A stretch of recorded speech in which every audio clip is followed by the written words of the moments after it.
Yun ang malaking pagkakaibahan namin, Henry. Bagamat rinerespeto ko yung kanyang opinion at naging pahayag, hindi man ako sang-ayon, ganyan ang demokrasya. Hayaan natin magsalita ang bawat isa. Subalit yung sinasabing yung konteksto ng iyong katanungan, hindi rin talaga ako tatagal pag ganitong uri ng administrasyon ng aking paglilingkuran. Kanya nga ako umexit eh. At kapag mayroong nagpapahayag lamang ng kanyang saloobin ng ordinaryong mamamayang Pilipino, ganyan ang magiging tugon ng kanyang mga kasama sa gobyerno. Yan ba ang nag-aalok ng peace? Yan ba ang nag-aalok ng reconciliation? Kamakailan lang ho mga kababayan, binanatan netong si Executive Secretary Lucas Bersamin, netong si Atty. Vic Rodriguez, na kung saan nakaka-insulto ho niyang tinanong ang mga media na kung nakikinig pa ho ba daw sila dito kay Atty. Vic Rodriguez. Kaya naman dito sa video na to, hindi lang ho tayo makikinig sa mga sasabihin niya. Re-reactionan pa ho natin ang mga punto de vista nitong si Atty. Vic Rodriguez. Yan na nga ho ba sinasabi natin. Pwede mo naman kasing sabihin na opinion yan netong si Atty. Vic Rodriguez, wala tayong magagawa para tapos na issue, di ba? Ang ginawa ho nitong si Lucas Bersamin, binanat-banatan pa ho niya tong si Atty. Vic. Ngayon, ini-interview siya ng mga mainstream media. O sino ho ngayong natalo dito sa issue na to? Walang iba kundi ang ika nga galing-galingan na Executive Secretary nitong si Marcos Jr. Dito rin ho sa video na to, pambihira ho talaga tong si Lisa Araneta Marcos. Hindi ho talaga niya mapigilan ang pagiging ingrata niya. Hindi ho niya mapigilan ang pagiging walang hiya niya kahit napakaraming camera ang pumipitik, kahit napakaraming cellphone ang nagre-record. Talaga hong yung mga kawalang hiyaan nitong si Lisa Araneta Marcos talaga nagsusumigaw ho sa social media. Pero bago lahat ng yan, isang like at isang subscribe. Sa like at subscribe, basta inaw tayo dyan sa mga gusto sumali sa ating community. Yung join button, nandyan lang ho sa baba. Ayun na nga, medyo maganda-ganda lightings natin dito sa video na to. Umpisaan ho natin ang ating video. Papakita ko sa inyo ang pagiging ingrato nitong si Lisa Araneta Marcos. Panoorin nyo ho ito mga kababayan. Ako dito kay Ralph Recto, meron ibig sabihin yun. Ano, ulitin ho ba natin? Ha? Kita nyo naman, halos kakamayan niya ho itong si Ralph Recto, bigla ho niyang tinanggal. Bastos ho talaga tong ali na to. Pero meron ho siyang nakakahuwig eh. Meron ho pag nakikita ko pagbumukha nitong si Lisa Araneta Marcos, meron ho tayong naaalalang isang individual nakakamukha ho nitong ali na to.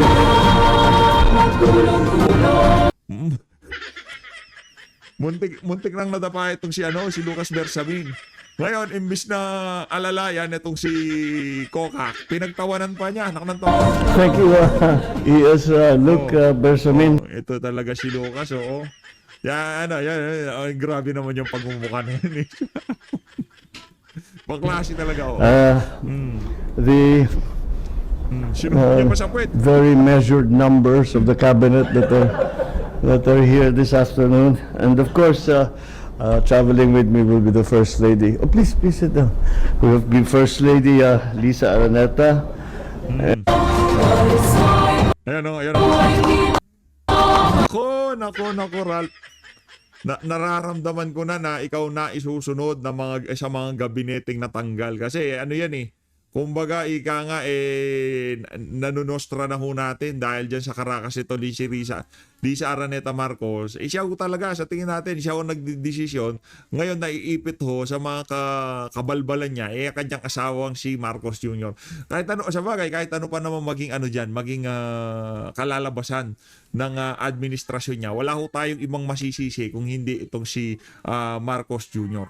Eto, rekta na ho tayo dito sa Rekta ho tayo, hindi ho muna tayo dyan. Dito ho tayo kay Marcos Jr. Ito, meron na naman nung banat itong si Marcos Jr. Di ho natin malaman kung ano na naman tinira nitong mama na to. DepEd lang, di ma-pronounce. Ito, pakinggan natin mga kababayan. Titiyakin natin ng DepEd titiyakin natin na ang DepEd tandaan nyo, DepEd ha, DepEd. Titiyakin natin ang DepEd. Pambihira pagka nga naman talaga. Nagkakapalipalipit na ho dila sa mga polboron na binabanatan niya eh. Pagka may ipinangakong tulay, paaralan, health center, mga kalsada, ay matatapos sa tinakdang panahon at magagamit ng isang bayanan. Hindi. Ano sabi niya? Titiyakin natin ang DepEd. Ang DepDep. Titiyakin natin ng DepDep na ang Ang DepDep. ang titiyakin natin titiyakin natin na ano? ang DepDep Na DepDep. Anong DepDep? Brad, sinasabutahe ka ng ghostwriter mo. Sinasabutahe ka ng ghostwriter mo kung anong pinagsusulat. Hindi mo mababasa dahil sa lakas ng tama mo sa pulburon. No? Ano ba yan, Marcos Jr.? Pambihira ho talaga tong mama na to. na pagka may ipinangakong tulay para Ang DepDep, pagka may pinangakong tulay, health center, mga kalsada ay matatapos sa tinakdang panahon. baka ibig ho niya sabihin, DPWH, hindi DepDep. Eto na, punta na po tayo sa medyo seryoso nating paksa dito sa video na to.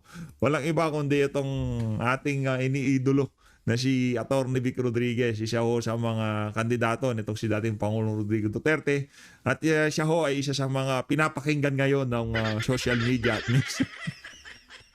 papaya si Lucas Bersamin dito. No? Mula nung binanatan ni Lucas Bersamin itong si Atty. Vic, imbis na masira kredibilidad niya, minayat mayaho siya ng mga taga-mainstream. Diba? Ang tanong mo sa mga mainstream media, pinapakinggan niyo pa ba si Vic Rodriguez? Ha? Pinapakinggan niyo ba sinasabi niya mga yan?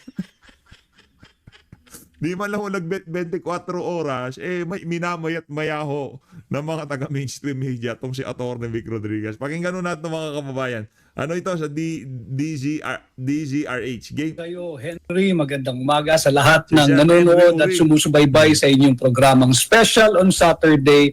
At maraming salamat sa inyong pag-imbita sa DZRH. Thank you rin, sir. It's our honor to have you on the show. Magaling. Pero kayo muna Nung panahon ni Tatay Digong, yang si Henry Uri, isa ho siya doon sa mga pagka nagtatanong sa PCO. Nung panahon nitong si nitong si Panelo, nitong si Harry Roque diyan sa PCO. Medyo maganda-ganda batuan noon. At isa ho siya sa mga nagtatanong diyan sa Malacanang noon niya si Sir Henry Uri. Mahusay ho yan, mahusay. Magaling ho na na media. Magaling ho yan, magaling. kukumustahin namin. Kumusta na ho kayo? How are you after the elections? Okay naman, Henry, I'm here now in Davao at patuloy tayong umiikot at nagpapasalamat sa milyong-milyong Pilipino na tumangkilik sa atin, nagtiwala at bumoto nitong katatapos na halalan.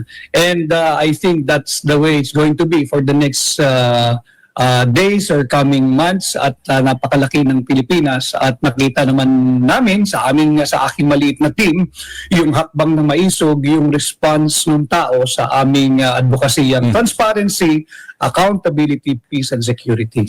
Learnings. First time po ninyong sumabak sa national elections. Ano ang inyong mga natutunan dito na siguro'y makikinabang ang bayan lalo na sa proseso ng ating halalan? Henry, ang isang pinakamalaking takeaway for me, maraming salamat sa iyong pagtanong, hindi mo kinakailangan ng suhol, hindi mo kinakailangan ng akap, hindi mo kinakailangan ng AIX para tangkilikin, mahalin at pagkatiwalaan ka ng mamamayang Pilipino. Hindi mo kinakailangan sumayaw, hindi mo kinakailangan kumanta sa entablado para Pambihira ho talaga itong si Atty. Vic. Kasi yung mga majority dyan sa mga taga-alyansa, nagsayaw-sayaw. Meron din naman sa mga taga PDP. Kaso yung mga sumayaw at kumanta, ang mga artista yan di ba? Yang si Senator Bato talagang singer yan Yan yung mga pagka merong inuman, yan sila Senator Bato de la Rosa, talaga sila yung bumibira, di ba? Yan, talagang sinishare nila ang talent nila sa kanilang mga tagapakinig nung nagdang eleksyon. Ganun lang ho yung mga kababayan. Yung iba naman mga sumayaw, kagaya nitong si Sir Philip, talagang mananayaw yan, No, isa ho sa mga talent. Kumbaga pagka medyo talent portion yan, yan yung mga ilinalabas nila. Pero yung mga taga-alyansa, mga mambubudol ho yan. Kaya masaya ho tayo ni isa doon sa mga kandidato ng Partido Federal, walang nanalo. Bagkus, tinalo pa ho sila ng ating kandidato nitong si Atty. Vic Rodriguez. Ngayon, ang tanong, ito, tingnan nyo na lang ho mga kababayan. Pasinin nyo, yan si Tolentino, yan si Abalos, yan si Manny Pacquiao, wala na ho. Wala nang interview na kagaya ng ginagawa ngayon kay Atty. Vic Rodriguez. No, naman yan kumbaga talagang kahit na nung hindi pa tumatakbo itong si Atty. Vic Rodriguez, talagang ano yan, kumbaga, hinahanap-hanap yan ng mga reporter kasi pagka yan sumalan siya ng issue, ano ho talaga, kumbaga, maku-curious ka eh. Kumbaga, ano kayang sasabihin nitong mama na to, mapapaganon ka eh. Kaya hindi ho tayo nagtataka kung bakit tapos na eleksyon, natalo siya, bakit hinihingi pa rin ang kanyang mga punto de vista. Kasi nga, merong kredibilidad, merong prinsipyo, mautak ang mama. Yun ho yun, mga kababayan. Itong si Manny Pacquiao, itong si Tolentino, at itong si, ano pangalan to? Itong si Abalos, wala na ho yan. Tapos na ho sila, ika nga. Iniintay pa ho natin na makalaya na itong si Pastor Apollo Kibuloy. Pagka yan ang nakalaya, nako, talagang maghahalo ho ang balat sa tinalupan. Sigurado ho yan. Iboto ka ng mamamayang Pilipino. Posible pala ang aking ginawang kampanya na iangat yung level of discourse sa pambansang politika sa pangangampanya. Posible yan at sana yan ay magsilbing trend sa mga darating panghalalan na hindi natin kinakailangan ng mga clowns, ng mga singer, ng mga dancers, entablado. Ang kinakailangan natin talaga ay mga seryosong tao na magbibigay ng seryosong solusyon sa napakaraming seryosong problema ng ating bansa. Hindi ba napakahirap kung kayo'y naglalakbay at kayo'y sumasagwan sa dagat ng politika na walang sapat na puhunan? Pera ang aking binabanggit at ang naku-curious ako, no? Kung kayang napasama sa listahan ng INC itong si Atty. Vic Rodriguez, sa tingin nyo ho ba makakaya pa ho kayang dayain yung mga nakuha niyang boto noong nagdaang election? Kasi ang totoo niyan talaga, tayo ay naniniwala na nanalo yung mga kandidato na yan, no? Nitong si dating Pangulong Rodrigo Duterte. Kasi yung narinig ho natin ng panawagan ng ating mga kababayan, hindi lang ho sa Mindanao, Visayas, maging sa Luzon, maging yung mga katabi nating mga bumoto, nagugulantang ho tayo kasi mga binoboto nila, mga Duterte candidate. Kaya nung lumabas ho yung resulta na talaga napagtanto na natin sa ating sarili na talagang maraming nangyaring hocus-pocus doon sa nagdaang election. Ngayon, ang tanong ho dito, kung kayang napasama sa listahan ng iglesia, tapos na to, ika nga nila, wala na naman tayo magagawa. Nandiyan na resulta, kung ano man nangyari dyan, kumbaga yung pagsasalita nga nila, hindi na para makaupo pa sila sa pwesto o merong matanggal sa mga pinrunok laman ng COMELEC. Yun para sa ano na lang, susunod na eleksyon. Ngayon, kung sa tingin niyo ba kung sakaling napasama sa listahan ng INC itong si Atty. Vic, hindi ganito ang magiging kahiginatnan ng eleksyon, ng kanyang pwestuhan sa nagdaang eleksyon. Kasi yung kumbaga kung nung nagkaroon ng dayaan, yung mga alam nila na kung sakaling dayain, hindi makakapana, hindi makakakana. Kumbaga, unang takbo mo pa lang, 'di ba? Natalo ka, unang takbo mo. Yan normal. Pero alam ho natin na marami sa mga taga-PDP, marami sa mga guest candidate ng PDP, panalo ho talaga sila. Yun ho ang ating sigurado. Kaso ang problema, nagkaroon ho talaga ng napakatinding hocus-pocus. aking nais pong puntuhin dito. Talaga napakahirap, Henry. Subalit, natapos ko yung 90-day campaign period sa tulong ng napakaraming volunteers. At nakita ko yung talagang uri ng people's campaigning. Sana ko magpunta may sumasalubong, hindi ko sila kilala at marami akong hindi na makikilala at makakadaupang palad. Kanya nung pagkatapos matatapos na ang kampanya, ako ay agad naglabas ng posting sa aking pahina sa social media, Henry, na nagpapasalamat from the bottom of my heart. I was feeling so overwhelming with gratitude rather nung May 10. Dahil sabi ko natapos ko yung 90-day campaign period nang walang sapat na pananalapi para dyan sa kampanyang yan. Subalit na itawid ko at hindi ko naramdaman na salat ako sa kung ano mga gamit material o financial sapagkat nakaikot ako somehow sa Pilipinas. Hindi lahat dahil mahal na rin ang pamasahe, Henry, at wala naman tayong pribadong helicopter o pribadong aeroplano. But I think mas ninais ko yung nakasakay ako sa ordinaryong commercial flight sapagkat naririnig ko yung totoong pulso at kuro-kuro ng sambayan ng Pilipino. Ang hindi matatawarang suportang ibinigay sa inyo ay suporta ng mga nagmamahal sa dating Pangulo. Ano ang inyong gustong iparating dito, lalo na sa mga mamamayang ito na nagmahal sa Pangulo at binahal din kayo? Tama yun, Henry. Kaya ako ay patuloy na magiging boses at tinig ng mamamayang Pilipino kahit sa labas tayo ng Senado sa ngayon. Sapagkat wag nating kakalimutan, Henry, meron pang natitira, meron nag-iisang Pilipino sa kamay ng dayuhan diyan sa ICC na tinalikuran, pinagkanulo at pinagtraidoran ng sarili niyang gobyerno. Ang taong iyon, ang pangalan ay Rodrigo Roa Duterte. Pilipino at dati nating Pangulo. Huwag natin siyang kalilimutan at kami sa Hakbang ng Maisog, ako mismo, hindi ako titigil ng kakadaldal hanggat hindi natin naiuwi ang isang Pilipino at dati nating Pangulo na Palakpakan natin si Atty. Vic Rodriguez. Saludo talaga. Bakit ang taas ng respeto natin diyan sa mama na yan dahil sa ganyan niyang karakter na nanalo sa laban, yung pinaglalaban nung panahon ng kampanya, dire-diretso lang.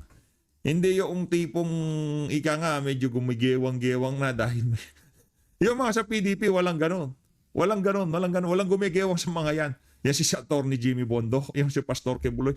Nako, sinasabi ko sa inyo, basta nasa tama, ipaglalaban kayo ng mga yan. Pero tignan nyo ho, yan si Pacquiao. Ano nangyari nung natalo si Pacquiao? Di ba, balik boxing ho siya. Asan na yung pinaglalaban mo? Asan na yung pagmamahal mo sa sambayan ng Pilipino? Asan na yung tipong gusto mong maibigay na serbisyo sa ating mga kababayan? Natatapos ba ang paglilingkod mo kapag hindi ka nahalal sa pesto? Yun ba yun? Siya na to, Manny Pacquiao, hanggang doon lang ba pagmamahal mo sa sambayan ng Pilipino? Pagkatapos mo bang hindi naupo sa pwesto, hindi mo nakuha na kagustuhan mo, hanggang doon lang ang pagmamahal mo sa ating mga kababayan? Si Abalos, gewang-gewang na, nasaan na sila? Nasaan na yung mga maaangas na kung saan na pag ako naupo, ganito ganyan paglalaban ko, ganito bibigay ko. Di ba ganyan nun pinapangako nila? Nasaan na sila ngayon? Kaya wala ko tayong respeto sa mga yan. Pero tignan nyo mga kandidato ni dating Pangulong Rodrigo Duterte. Mula dito kay Atty. Lambino hanggang dito kay Pastor Apollo Quebuloy, dito kay Atty. Vic Rodriguez. Yung prinsipyo at paninindigan nila ay dire-diretso. Kaya kung mapamahal ang sambayan ng Pilipino dito sa mga kandidato na to, kung maging opisyal man sila ng ating bansa sa mga susunod na panahon, hindi na ho tayo magtataka dyan. Dahil sa ayot sa gusto ng mga kalaban ni Tatay Digong, itong mga ganitong klaseng individual, mag-i-stand out yan. Mag-i-stand out po yan sa crowd, di ka nga sa sambayan ng Pilipino. Makikita ng ating mga kababayan. Anong meron dito sa mama na to? 'Di ba? Bakit tapos na, talo na siya? Di ba yung iba mga kandidato talo na, nananahimik na. Pero siya bakit? Anong meron? Anong gusto niyang patunayan? Diyan na mag-uumpisa ang curiosity ng mga taong hindi nakakakilala sa mga kandidato nitong si dating Pangulong Rodrigo Duterte. At isa lang ho dyan, si Atty. Vic Rodriguez. Tayo nangangarap pa rin na yung mga natalo na kandidato ni dating Pangulong Rodrigo Duterte na isang araw na ikakampanya pa rin ho natin sila. Ipaglalaban dahil alam ho natin yung kanilang puso para sa sambayan ng Pilipino. Tayo ho'y makikiisa pa rin kung ano man ang akbangin na mangyayari sa mga susunod na panahon para maikampanya o maitaguyod kung ano man ang gustong makamtan o maihatid ng mga individual na yan sa ating mga kababayan. Tayo hindi ho natin kayang gawin yung mga ginagawa nila. Hindi ho natin kayang magsalita sa napakaraming tao. Hindi ho tayo maalam sa batas. Hindi ho tayo ilan lang naman ho kayo nakikinig sa akin. Di ba? Ilan lang naman yung mga nakikinig kay PH Update. Pero sa kanila ho, pagka nagpaliwanag, nagbigay ng punto de vista, maliwanag, klaro at napakaayos. At yung kumbaga yung kakayahan nila na kung sakaling mahalal sila, talagang kaya ho nilang panindigan at kaya nilang makapag-deliver. Tayo ho hanggang social media lang ho tayo, hanggang YouTube ho tayo. Oo, meron tayong boses dito. Merong ilang mga nakikinig sa atin. At yun talagang kinakapitalize natin para ipakilala itong mga individual na to na yung magagawa nila hindi ho natin kayang gawin. Kumbaga ipinapasa kamay na lang ho natin sa kanila yung mga gusto nating mangyari dito sa bansa na to. At sana sa mga susunod na panahon, makaisa ho natin yung ating mga kababayan dyan sa adhikain na yan. Hindi ko ho kayang yung ika nga, yung pangarap, yung gusto ho nating makamtan dito sa bansa na to. Kung tayo lang, mga vlogger, mga nanonood, hindi ho natin makakamtan yan. Kung wala ho tayong ika nga mga individual na uupo para yung isang mithiin at kagustuhan natin na mangyari dito sa bansa na to. Kung wala hong tatayo, nakagaya na itong si Atty. Vic, Pastor Kibuloy, yan si Atty. Jimmy Bondoc, wala ho tayong magagawa. Kaya ang bola talaga, binibigay ho natin kay VP Sara. Ibinibigay natin dito kay Pastor Kibuloy, dito kay Atty. Vic Rodriguez. Sa kanila ho natin binibigay ang bola. Kasi sa kanila, sila ho yung mga nakikita natin na merong karakter, merong kakayahan na yung mga pangarap natin, sila ho makakapag-deliver para sa bansang Pilipinas. Tuloy ho natin mga kababayan. Ang pangalan ay Rodrigo Roa Duterte. Saludo, Atty. Vic. Alright. Ang main frame of our discussion na binabanggit ko po kanina ay iinog dito sa inyong naging pahayag kagyat na ang sabi ninyo kahit na palitan pa ang mga miyembro ng gabinete. Nako. Ang sabi ninyo sa Presidenteng Marcos, ang problema, ikaw mismo. Okay. Gaano ninyo kakilala ang ating Pangulo para sa bayang nakikinig? Marahil ang iniisip, bakit nakapagsalita ng ganon si Atty. Vic Rodriguez? Gaano ba niya kakilala ang kasalukuyang Pangulo? Ano ba yung talagang lalim ng kanilang personal na naging samahan? Yan. Well, matagal din naman kami nagsama. At ang sinasabi kong ikaw mismo ang problema sapagkat matagal na ako, 2022 pa lamang, 2023, ako'y nagpapahayag na that the President should step in and step up dito sa nangyayaring tila walang direksyon sa kanyang gabinete. At ako'y consistent lamang doon. Hanggat hindi niya ipinapakita yung kanyang leadership bilang Pangulo, siya naman ang tunay na may mandato. At i-exercise niya yung kanyang pagiging Pangulo, lagyan niya ng tamang direksyon at giya ang ating bansa. Yan naman ang gusto ng lahat ng Pilipino, Henry. Kasama ko. Hindi ko hangad na hindi magtagumpay ang kahit na sinong administrasyon. Kahit sino ang ating maging Pangulo, wala tayong magagawa hanggat nandyan yung kanyang termino sapagkat siya ang designated kapitan ng ating barko. Magkakaproblema lang tayo kung yung kapitan ng barko, mali yung direksyon tinatahak. Ngayon, kung merong isang Pilipinong nagsasalita at nagpapahayag ng kanyang opinion at damdamin sa ngalan ng higit na maraming Pilipinong walang tinig, huwag sanang mamasamain ng kahit na sinong administrasyon sapagkat yan ay karapatang nakaukit, may garansya sa ating saligang batas, ang karapatang magpahayag. They should take it constructively, Henry, sapagkat lahat tayo dapat merong maliit na ambag sa nation building. At yung mga nasa kapangyarihan pansamantala, dahil may term of office naman yan, dapat makinig sila doon sa mga tinig ng ordinaryong Pilipinong katulad ko at wag mapipikon at wag mamasamain at lalong wag bubusalan sapagkat uulitin ko yan ay may garansya sa ating saligang batas ang karapatan nating lahat magpahayag. Of course, siguro narinig na ninyo kahapon ang sinabi ng Executive Secretary nung tanungin tungkol po sa inyo kung ano ang kanyang reaksyon sa inyong mga pahayag, ay hindi ho siya nagpatumpik-tumpik na sabihin kayo daw ko ay daldal ng daldal, kayo ay kantsaw ng kantsaw, at kayo ay natanggal sa pwesto. Marahil ang buod po nito ay kung si Vic Rodriguez ay hindi natanggal sa pwesto, maaaring hindi siya ganito ngayon ka-focal at ganito ngayon ang kanyang sinasabi tungkol sa kasalukuyang gobyerno.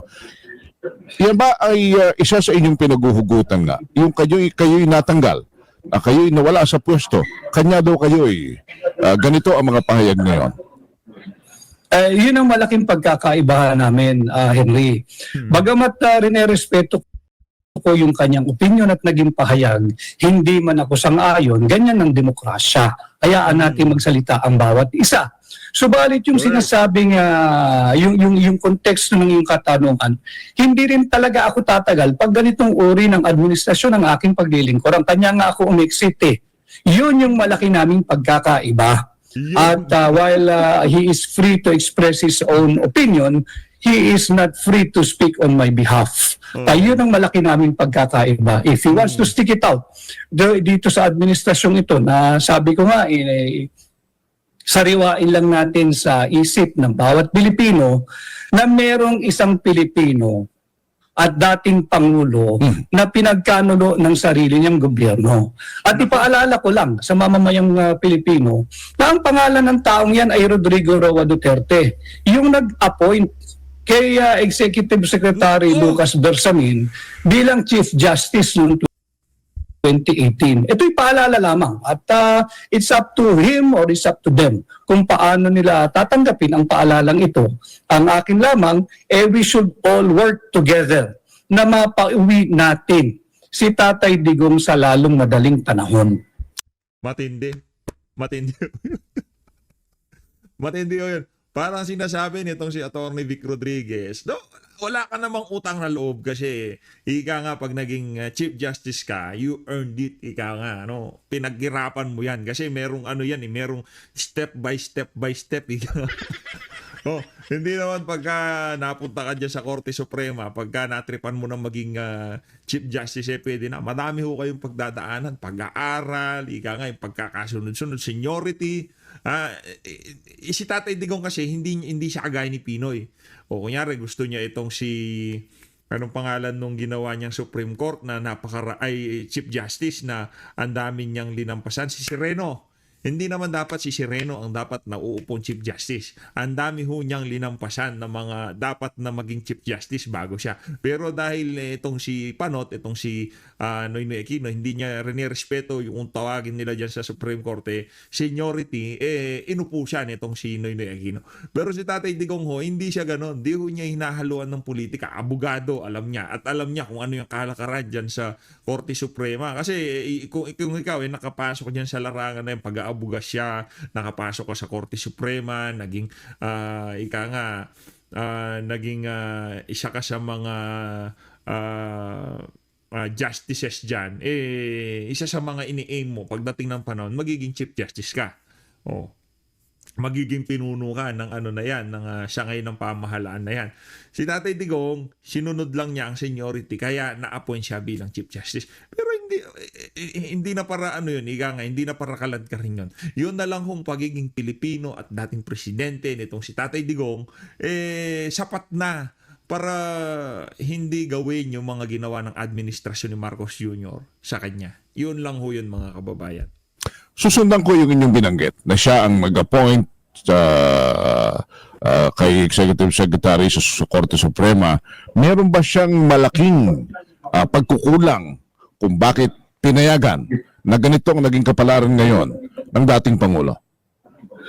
Hindi ko masasagot yan sapagkat wala tayong nalalaman kung how they are working now in the inner workings of this administration. At hindi rin naman pwedeng sabihin siya ang merong pananagutan sapagkat galing ako sa posisyong kanyang kasalukuyang pinaglilingkuran. Executive Secretary, bagamat ikay tinatawag na Little President, at the end of the day, may Pangulo.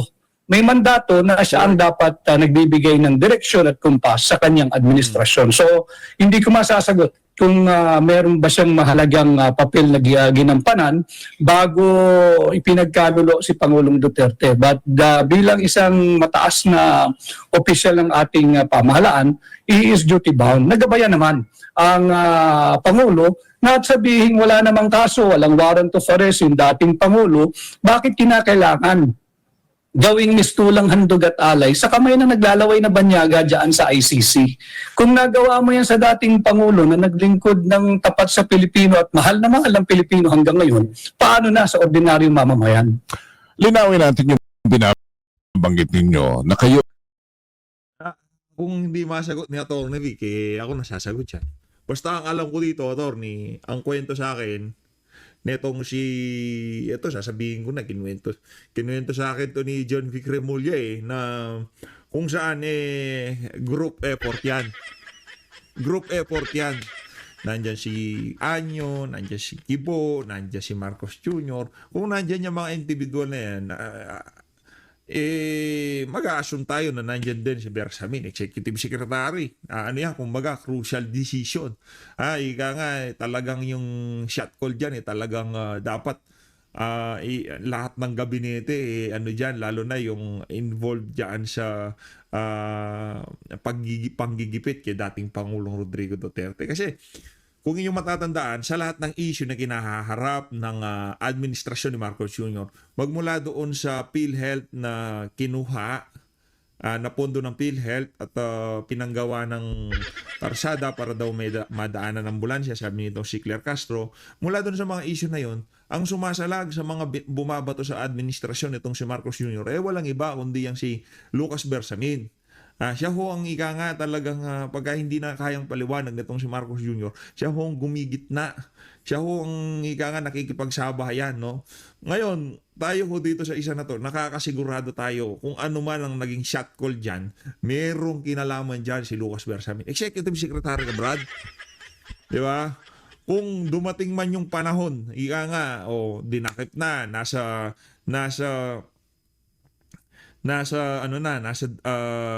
pangalan Villamor Air Base na si dating Pangulong Rodrigo Duterte.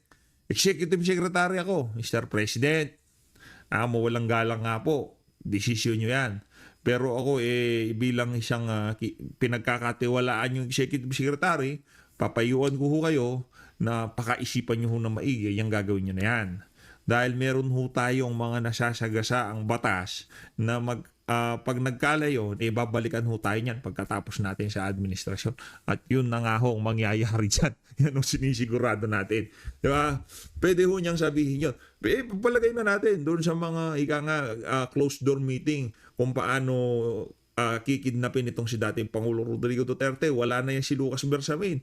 Hindi na siya kasama doon sa group effort na sinasabi nitong si John Vic Remulla. Noong napakahabang oras, 12 oras, kulang-kulang 20 oras, 15 oras, na nasa Villamor Air Base si Tatay Digong, isa kang Executive Secretary, ayaw para hindi mapahamak ang iyong principal, di mo sasabihin na, Mr. President, hinay-hinay lang ho tayo. O baka ganito ang naging payo nitong si Lucas Bersamin. Mr. President, ano tayo dyan? Maiikutan natin yan, na nasa likod natin ang batas. Siya nga, binabakapan tayo ng batas ito. Wala ko tayong magiging problema. Kung yun ang magiging paliwanag, kung yun ang magiging salag, wala ko tayong magagawa. Pero sigurado ho natin dito, hindi ho nagagampanan na maigi nito si Lucas Bersamin ang trabaho iniatang sa kanya nitong si Marcos Jr. At base lang to sa obserbasyon ko, at ang isa sa mga trabaho ng isang executive secretary, panitiliin na yung tiwala ng ating mga kababayan. Yung imahe ng presidente, katanggap-tanggap sa bawat isang Pilipino. At lahat ng ginagawa ng presidente, kaya tingnan nyo, bawat executive secretary, as much as possible, dapat abogado ho yan, maalam sa batas. Yang si Bingbong Medialdea, abogado ho yan. Hindi ho nagpalit ng executive secretary si dating Pangulong Rodrigo Duterte. Si Paquito Ochoa, tama, Paquito Ochoa, abogado din ho yan. Paquito Ochoa, kung di tayo nagkakamali, executive secretary yan ni Noynoy Parot, abogado din. Attorney Vic Rodriguez, abogado din. Nandiyan ka, kumbaga ikaw yung ikaw ang magsasabi sa presidente pagka nagkakapi kayo na tatagilid tayo dyan, sir. Pero shot call nyo ho yan. Pero ako bilang eksperto dyan sa larangan na yan, mayayari tayo dyan. Di ba, gano'n lang naman ho yan. At tayo ay naniniwala nung panahon ni Atty. Vic Rodriguez, hanggat sa makakaya niya, pinipilit niyang ilayo sa kung anumang skandalo ang administrasyon nitong si Bangag. Kaso, kahit anong pilit na paglayo nitong si Atty. Vic, kung gusto talagang maglaro sa putik, yung humiga sa putikan ng administrasyon ni Marcos Jr., ayaw ni Atty. Vic, umalis siya. At ang nagsabi ho niyan, si dating Pangulong Rodrigo Duterte, maprinsipyo yan. Kita nyo naman kung umalis siya sa administrasyon at executive secretary. Magaling na abogado. At tayo naniniwala na magaling na abogado ho talaga yan. Wala ho tayo dyan, Igang ha. Pagdating sa pagiging mahusay na abogado, yang mama nene, mahusay ho talaga. No? Mahusay. Kayo ay umexit. Kayo ay kumalas. At ang sabi ninyo, dahil hindi nyo na nga gusto ang kanyang pamamalakad, kahit sa sandaling kayo nag-executive secretary, ano yung nakita ninyo? Ano yung tipping point? Bakit kayo'y lumisan sa administrasyong ito kaagad matapos ang ilang buwan ninyong panunungkulan?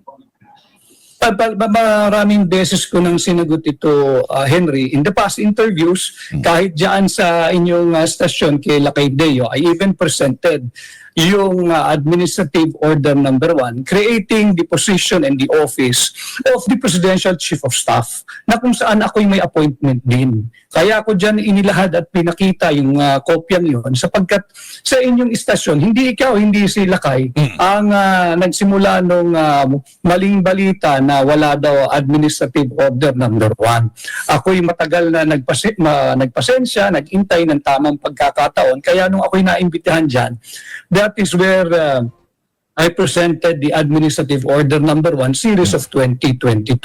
At lagi ko nga sinasabi in my past interviews, isa lang ang alam kong binutong presidente noong 2022. Isa lang ang may mandato. Kanya ako hindi nagtagal dyan dahil na maraming nag-aastang Pangulo, wala namang mandato kahit nag-iisang boto. And I cannot serve many personalities na tila nag-aastang presidente. Isa lang ang presidente para sa akin. At yan ay si Bongbong Marcos na hinaral noong 2022. Any person acting and feeling like president outside of his person, hindi ko susundin. Maraming Shoutout kay Liza Araneta Marcos ha. Yan ang dahilan kung bakit pinag-initan niyang si Atty. Vic Rodriguez. Hindi ko siya sumusunod, hindi ko siya nababaluktot ng kung kung sino mga wala namang binigay na mandato sa kanila. Kung umasta, akala mo sila yung mga anak ng Diyos diyan sa Malacanang, di ba? Yan ang prinsipyo, yan ang paninindigan. No, tanggalin nyo na ng lahat-lahat pero hindi nyo ako mapapabaluktot sa gusto nyong mangyari, ika nga. nag-aastang Pangulo, sabi mismo ng kanyang kapatid, si Senator Amy Marcos, noong ilang araw bago mag-eleksyon, naglabas po ito ng kanyang political ads. At ahas ang sinabi ni Senator Amy, ng administrasyong ito ay hindi na Marcos administration. Ito ay administrasyon na ng Romualdez at Araneta. Sinasang-ayunan niyo ba ito? Ayoko namang magkomento sa isang aking naging kapwa kandidato rin.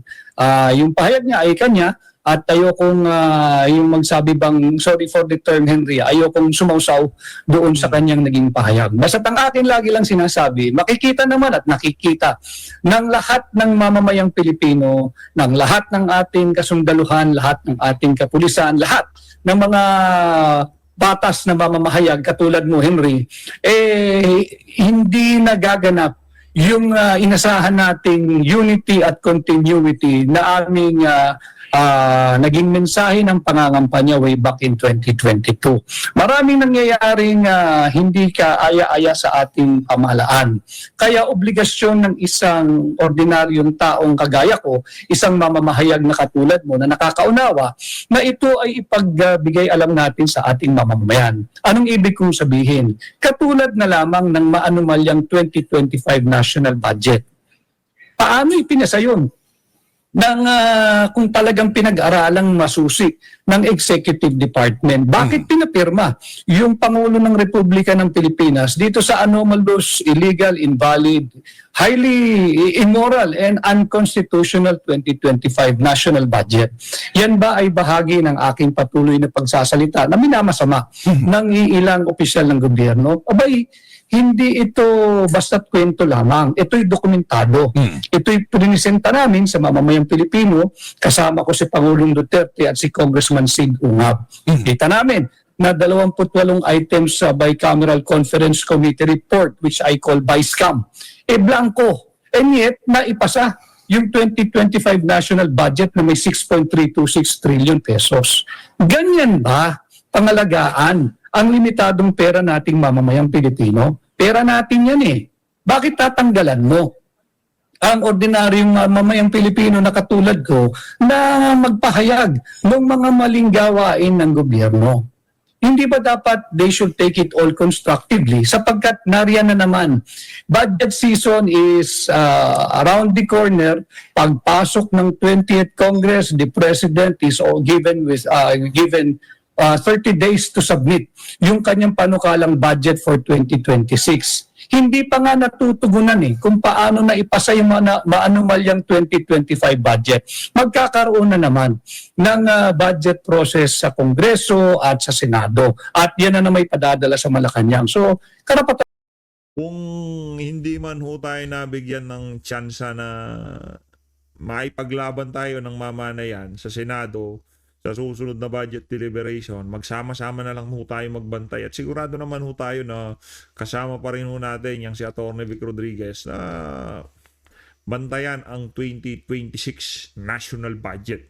Dahil marami pa rin hong mga magnanakaw dyan sa House of Representatives na ngayon pa lang iniispatan na o ginagawa na ng paraan yung budget na yan para kumita ho sila. Yan ang ating nakikita dito. Kaya magsasama-sama pa rin ho tayo niyang sila Atty. Vic Rodriguez at ang mga kasama niya diyan sa Duterte para bantayan itong budget na to.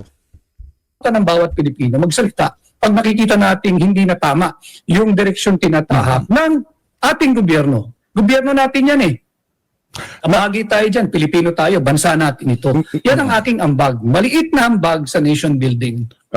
Not on the merit, but the status of, yung kaso kong isinampalin nyo sa Korte Suprema tungkol sa ating pinag-uusapang tao ng budget. Status, anong status na ho nito? Wala, postponed indefinitely yung pagdinig dyan sa 2025 national budget. Ito ay originally set for oral argument April 1, 2, and 3.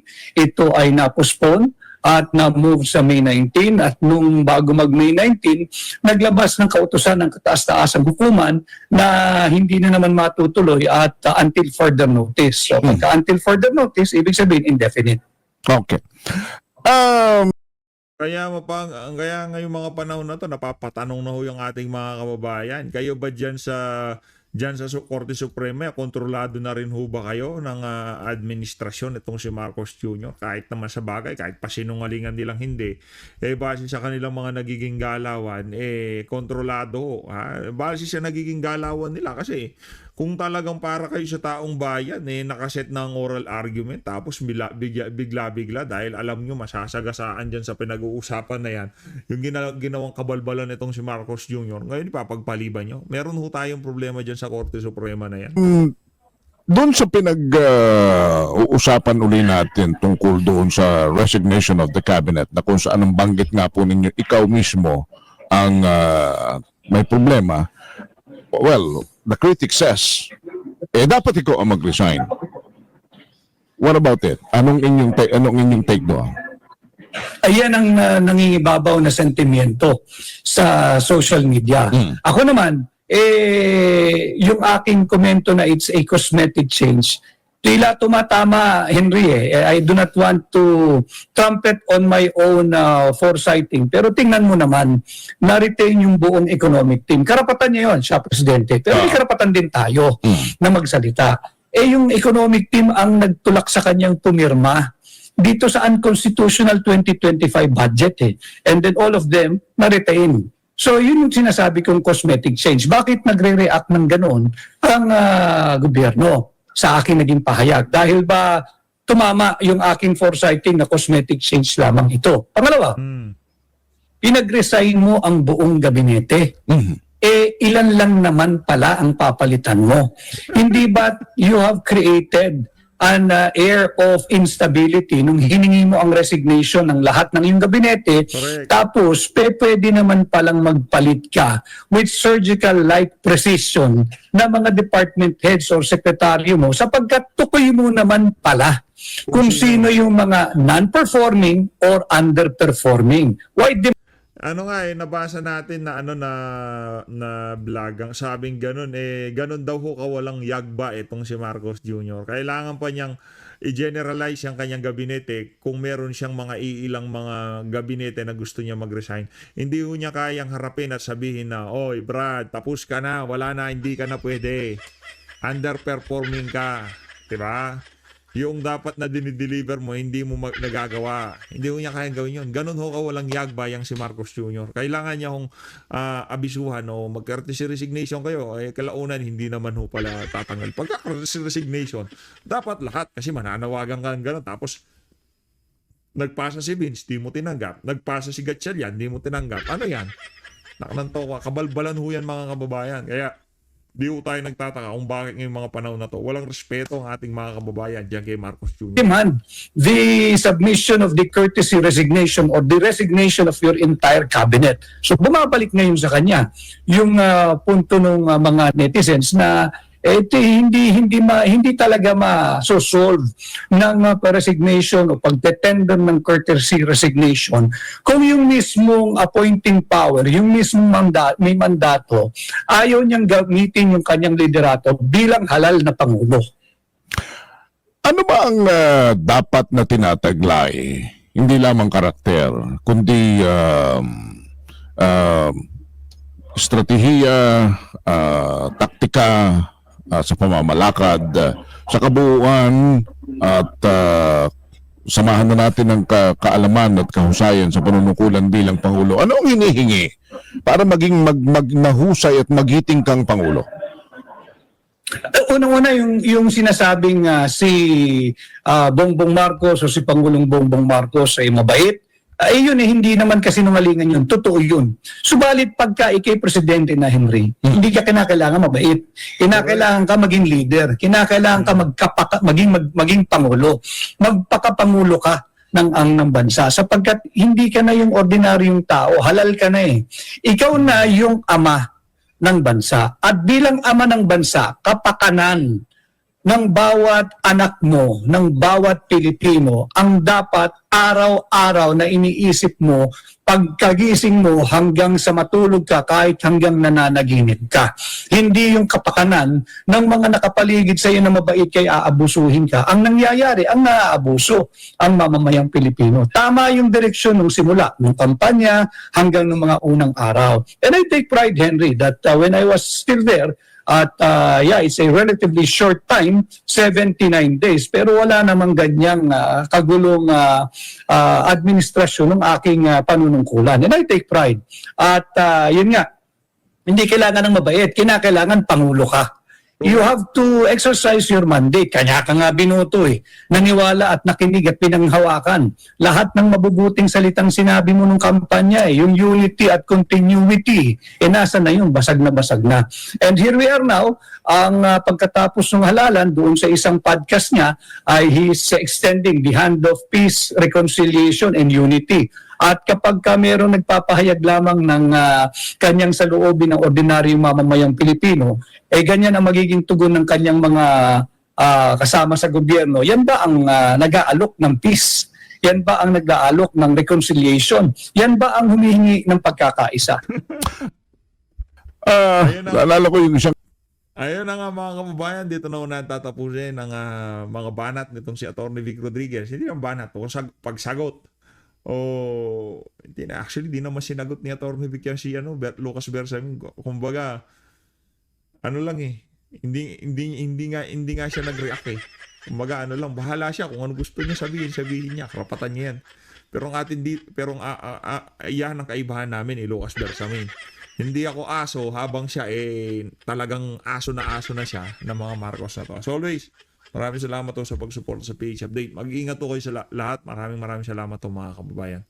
Mahalin natin ng Pilipinas. Palakpakan natin yung mga kasama natin dito sa PH Update.